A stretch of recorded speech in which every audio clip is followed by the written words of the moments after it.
Hello မင်္ဂလာပါ Facebook မှာလူသုံးရနေတဲ့ Smile Ever logo လေးလုပ်ပြမှာဖြစ်ပါတယ် Adobe Photoshop CA file ကိုပြင်မယ်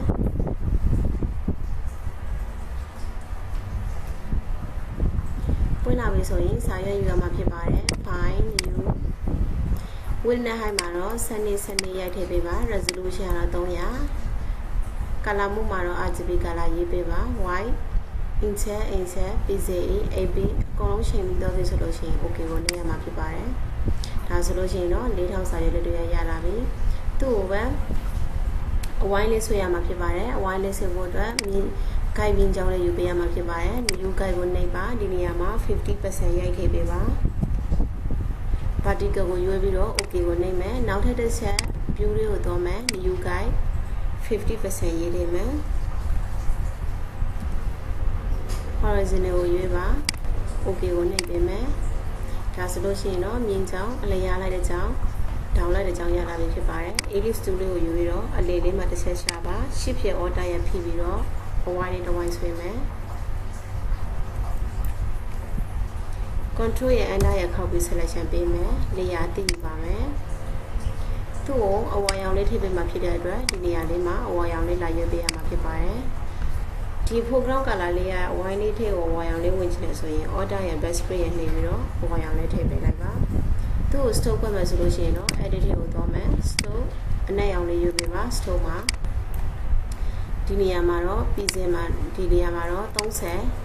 35လောက်ထားပေးမယ် okay ကိုနှိပ်မယ်ဒါဆိုလို့ရှိရင်တော့ဒီ selection ဖြောက်မယ်ဆိုလို့ရှိရင် control ရဲ့ D ကိုနှိပ်ပြီးတော့ selection ဖြောက်လိုက်ပါဝိုင်းလေးတစ်ဝိုင်းရလာပြီ ellipse tool လေးကိုပဲယူပြီးတော့မျက်လုံးလေးဆွဲပေးမှဖြစ်ပါတယ်ကိုဆွဲမဲ့နေရာလေးမှာ click လေးရှင်းချပြီးတော့မျက်လုံးလေးတစ်ဝိုင်းဆွဲလိုက်မယ်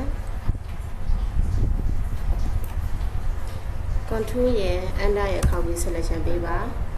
layer တစ်ခုယူမယ်သူ့ကိုအနက်ရောင်လေးထည့်ပေးမှဖြစ်တဲ့အတွက်ဒီကအနက်ရောင်လေးကို order ရဲ့ backspace ရဲ့နဲ့အနက်ရောင်လေးဖြစ်လိုက်ပါ control ရဲ့ D ရဲ့နဲ့ selection ဖြောက်မယ်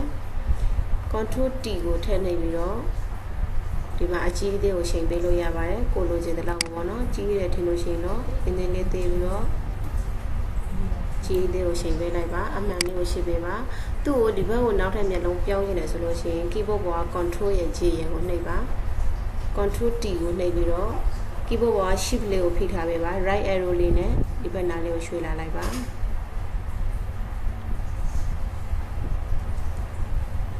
လိုချင်တဲ့နေရာလေးမှာနေရာရှာမယ်ရပြီဆိုလို့ရှိရင်အမှန်လေးကိုရှင်းပေးပါ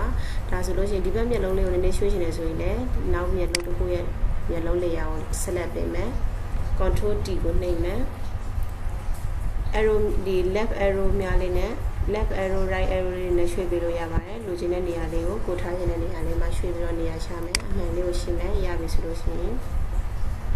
သူ့ကိုပါဆက်ဆွဲရမှာဖြစ်တဲ့အတွက်ပန်တူးလေးကိုယူပါမယ်ဒီနေရာလေးကနေပြီးတော့ဆွဲမယ်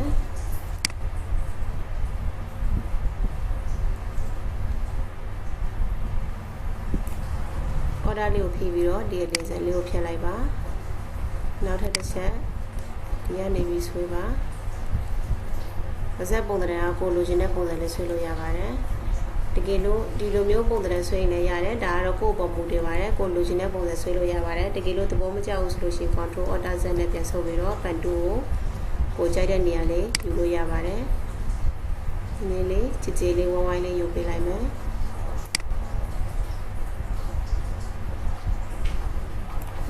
အော်ဒါလေးဖြည့်ပြီးတော့အလေးစံလေးကိုဖြတ်လိုက်မယ်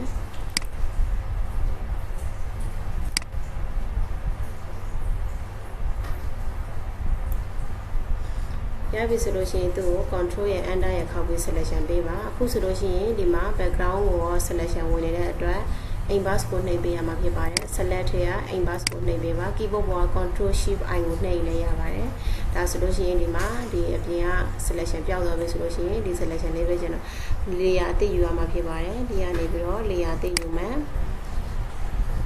နေရာအသစ်ယူပြီးတော့သူ့ကို color ဖြည့်ရမှာဖြစ်ပါတယ်ဒီအနက်ရောင် color လေးကိုဒီထဲကိုဖြည့်ပေးမယ် order ရဲ့ backspace ရဲ့နှိပ်ပြီးတော့ဖြည့်ပေးလိုက်ပါ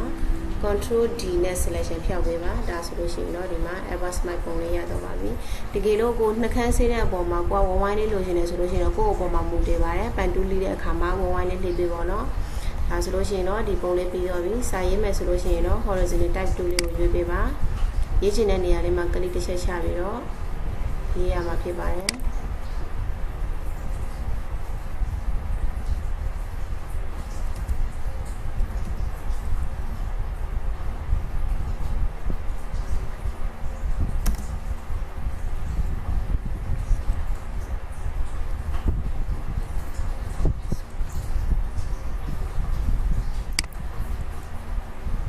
တူလေးကိုယူပြီးတော့လူချင်းတဲ့နေရာလေးမှာရွှေ့ထားပေးပါ